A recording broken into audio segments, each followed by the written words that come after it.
Central ಕ್ಷೇತ್ರದಲ್ಲಿ ಮತಗಳ್ಳತನ ಆರೋಪ ಕೇಳಿಬಂದಿತ್ತು. ಕಾಂಗ್ರೆಸ್ನಿಂದ ಕೇಂದ್ರ ಚುನಾವಣಾ ಆಯೋಗಕ್ಕೆ ದೂರನ್ನ ಕೂಡ ಕೊಡಲಾಗುತ್ತೆ.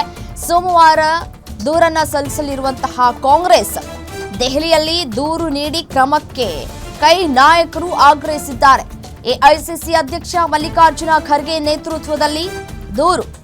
ಇದೇ ವೇಳೆ ಎಲ್ಲಾ ಸಂಸದರು ಹಾಜರಿರೋದಕ್ಕೆ ಖರ್ಗೆ ಸೂಚನೆಯನ್ನ ಕೂಡ ಕೊಟ್ಟಿದ್ದಾರೆ. ಸೋಮವಾರ ದೂರನ್ನ ಕೊಡೋದಕ್ಕೆ ಕಾಂಗ್ರೆಸ್ ನಿರ್ಧಾರವನ್ನ ಕೈಗೊಂಡಿದೆ. ಅದರಂತೆಯೇ ತಯಾರಿಯನ್ನು ಕೂಡ ಮಾಡಿಕೊಳ್ಳಲಾಗ್ತಾ ಇದೆ.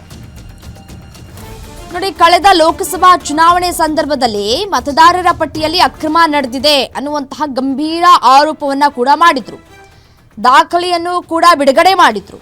ದಾಖಲೆ ಬಿಡುಗಡೆ ಮಾಡಿದ ನಂತರ ಬೆಂಗಳೂರಿನಲ್ಲಿ ಬೃಹತ್ ಬಹಿರಂಗ ಸಮಾವೇಶವನ್ನ ಮಾಡುವುದರ ಮೂಲಕ ಮತಗಳ ಕಳುವಾಗಿದೆ ಅನ್ನುವಂತಹ ವಿಚಾರಕ್ಕೆ ಸಂಬಂಧಪಟ್ಟಂತೆ ರಣಕಹಳೆಯನ್ನ ಕೂಡ ಮೊಳಗಿಸಿದ್ರು.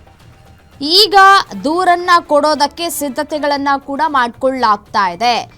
ಇದೇ ಸೋಮವಾರ ಕಾಂಗ್ರೆಸ್ನಿಂದ ಕೇಂದ್ರ ಚುನಾವಣಾ ಆಯೋಗಕ್ಕೆ ದೂರನ್ನ ಕೊಡೋದಕ್ಕೆ ಸಿದ್ಧತೆಗಳಾಗ್ತಾ ಇದೆ.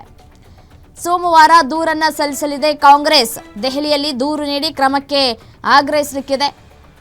ಎಐಸಿಸಿ ಅಧ್ಯಕ್ಷ ಮಲ್ಲಿಕಾರ್ಜುನ ಖರ್ಗೆ ನೇತೃತ್ವದಲ್ಲಿ ದೂರನ್ನ ಸಲ್ಲಿಕೆ ಮಾಡಲಾಗುತ್ತೆ. ಈ ಸಂದರ್ಭದಲ್ಲಿ ಎಲ್ಲ ಸಂಸದರು ಹಾಜರಾಗಿರಬೇಕು ಅಂತ ಹೇಳಿ ಖಡಕ್ ಆಗಿ ಮಲ್ಲಿಕಾರ್ಜುನ ಖರ್ಗೆ ಅವರು ಸೂಚನೆಯನ್ನ ಕೂಡ ಕೊಟ್ಟಿದ್ದಾರೆ.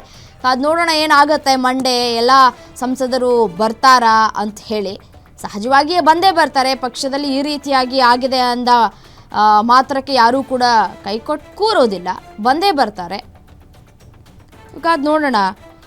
ದೇಶಾದ್ಯಂತ ಇದೇ ರೀತಿಯ ಮತಗಳವು ನಡೆಸಿ ಅಧಿಕಾರದಲ್ಲಿರುವಂತಹ ಬಿಜೆಪಿ ಸರ್ಕಾರ ಹಾಗೂ ಕೇಂದ್ರ ಸರ್ಕಾರದ ಕೈಗೊಂಬೆಯಂತೆ ವರ್ತಿಸ್ತಾ ಇದೆ ಚುನಾವಣಾ ಆಯೋಗ ಅಂತ ಹೇಳಿ ದೂರಿದ್ರು ಕೂಡ ಹೌದು.